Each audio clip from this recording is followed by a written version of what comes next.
Meditações no Evangelho de Lucas, dia 16. A cura do servo de um centurião em Cafarnaum. Lucas 7, de 1 a 10. Esses versículos descrevem a milagrosa cura de um enfermo. Um centurião, ou seja, um oficial do exército romano, dirige-se ao Senhor Jesus para suplicar em favor de seu servo e consegue aquilo que lhe pediu. Um milagre de cura maior do que esse não foi relatado nos evangelhos. Sem mesmo ver ou tocar-lhe a mão ou o olho, nosso Senhor, com apenas uma palavra, restitui a saúde a um homem moribundo. Ele falou e o servo do centurião ficou curado. Ele ordenou e a enfermidade se retirou. As Escrituras não falam de nenhum profeta realizando milagres dessa maneira. Ali estava a mão de Deus. Em primeiro lugar, vemos nessa passagem a bondade do centurião. Esse aspecto de seu caráter se manifesta de três maneiras. Nós percebemos isso no tratamento dispensado ao servo. Ele se interessou com ternura pelo servo quando este adoeceu e se esforçou para que tivesse a saúde restaurada. Sua bondade também foi manifestada em seus sentimentos para com o povo judeu. Ele não o desprezou, assim como os gentios costumavam fazer. Os anciãos dos judeus deram este vigoroso testemunho: é amigo do nosso povo. Ainda percebemos sua bondade em sua ajuda liberal ao lugar de adoração dos judeus em Cafarnaum. Ele não amava os judeus de palavra nem de língua, mas de fato e de verdade. Os mensageiros que ele enviou a Nosso Senhor fundamentaram sua petição dizendo: ele mesmo nos edificou a sinagoga. Ora, onde o centurião aprendera essa bondade? Como podemos explicar que um homem pagão de nascimento e soldado de profissão demonstrou esse espírito de bondade?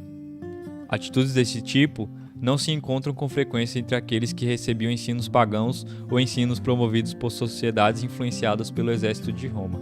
Os filósofos gregos e latinos não as recomendavam. Os tribunos, cônsules, prefeitos e imperadores não as incentivavam. Existe apenas uma explicação para essa atitude. O centurião era o que era pela graça de Deus. O Espírito Santo abrira os olhos de seu entendimento e lhe dera um novo coração. O conhecimento que ele possuía das coisas espirituais não era muito claro. Seus conceitos espirituais provavelmente resultaram de uma familiaridade deficiente com o Antigo Testamento. Mas mesmo sem levar em conta a quantidade de luz que ele tinha, esta influenciou sua vida, e um dos resultados foi a bondade relatada nessa passagem. Podemos extrair uma lição desse exemplo do centurião. À semelhança dele, devemos demonstrar bondade a todas as pessoas com quem nos relacionamos. Esforcemo-nos para que nossos olhos sejam dispostos a ver, nossas mãos estejam prontas a ajudar, nosso coração seja determinado a amar e nossa vontade disposta a fazer o bem a todos. Estejamos dispostos a chorar com os que choram e nos alegrar com os que se alegram.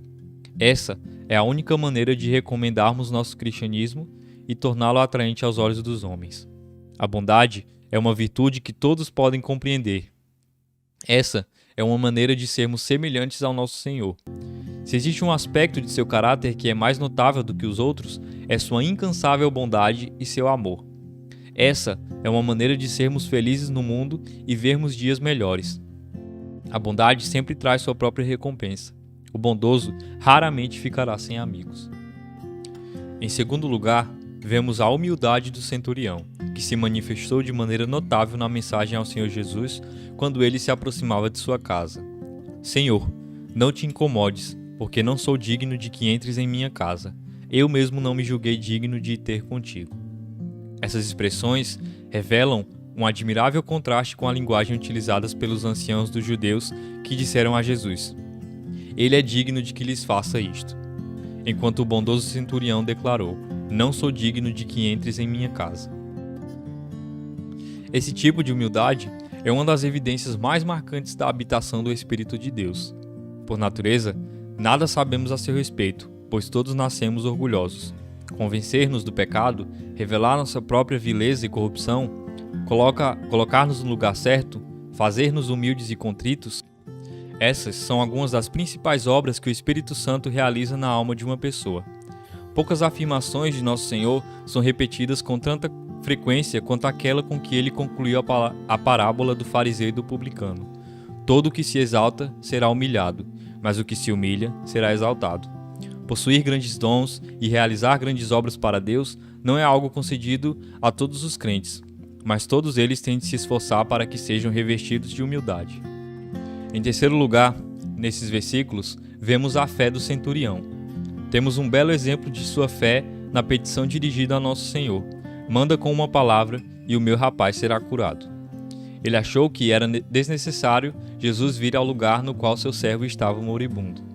Ele considerou Nosso Senhor alguém com autoridade sobre as doenças, assim como ele mesmo tinha autoridade sobre os soldados e o imperador romano tinha autoridade sobre ele. O centurião acreditava que uma palavra de ordem da parte de Jesus era suficiente para expulsar aquela enfermidade. Ele não pediu nenhum sinal ou maravilha.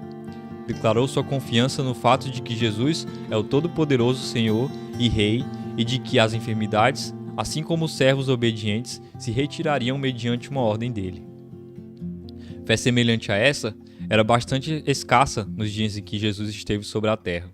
Mostra-nos um sinal do céu. Essa era a exigência dos sarcásticos fariseus. Ver algo maravilhoso era o grande desejo das multidões que seguiam Nosso Senhor. Não devemos ficar surpresos diante do fato de que o relato de Lucas afirma: admirou-se Jesus dele, e voltando-se para o povo que o acompanhava, disse: Afirmo-vos que nem mesmo em Israel achei fé como esta. Ninguém deveria mostrar-se tão crédulo quanto os filhos daqueles que foram conduzidos pelo deserto e trazidos à terra da promessa. Mas os últimos tornaram-se os primeiros, e os primeiros os últimos. A fé exercida por um centurião romano demonstrou ser maior do que a dos judeus. Nunca esqueçamos de andar nas mesmas pisadas desse bendito espírito de fé que o centurião revelou naquela ocasião. Nossos olhos ainda não contemplaram o livro da vida. Não vemos nosso Salvador intercedendo por nós à direita de Deus, mas temos as promessas de Cristo. Então, descansemos nelas e não tenhamos medo. Não devemos duvidar de que cada palavra pronunciada por Cristo se tornará frutífera. A palavra de Cristo é um alicerce seguro. Aquele que descansa nessa palavra jamais será confundido. No último dia, os crentes serão encontrados como pessoas perdoadas, justificadas e glorificadas. Jesus disse isso, portanto, assim será. Por último, nesses versículos, vemos a vantagem de nos relacionar com famílias piedosas. Encontramos a melhor e mais evidente prova desse fato no caso do servo do centurião. Ele foi atingido pela enfermidade, mas teve a saúde restaurada devido à intercessão de seu Senhor. Foi trazido ao conhecimento de Jesus por intermédio da fé de seu Senhor. Quem pode negar que o âmago desse acontecimento foi a conversão e a salvação daquele servo? Bendito foi o primeiro dia em que aquele servo começou a trabalhar na casa do centurião. Seria bom para a igreja se os benefícios de nos relacionarmos com a família de fé fossem lembrados com maior frequência pelos crentes. Habitualmente, os pais crentes colocam seus filhos em posições que não trazem benefício à sua alma, apenas por causa de vantagens mundanas. Em geral, os crentes procuram novos lugares de trabalho nos quais não se valoriza a vida espiritual por causa de salários maiores. Essas coisas não devem ser assim. Em todas as nossas mudanças, a principal preocupação deve ser o interesse por nossas almas. Quando estabelecermos novas residências, nosso maior desejo deve consistir em nos relacionar com pessoas crentes. Em todos os planejamentos e projetos de vida, para nós e nossos filhos, a seguinte indagação deve sempre ter prioridade em nossas mentes: que aproveita ao homem ganhar o mundo inteiro e perder sua alma? Boas circunstâncias, conforme alguns a chamam, geralmente são circunstâncias ímpias, que arruinam as almas daqueles que as assumem. Que Deus abençoe e até o próximo episódio.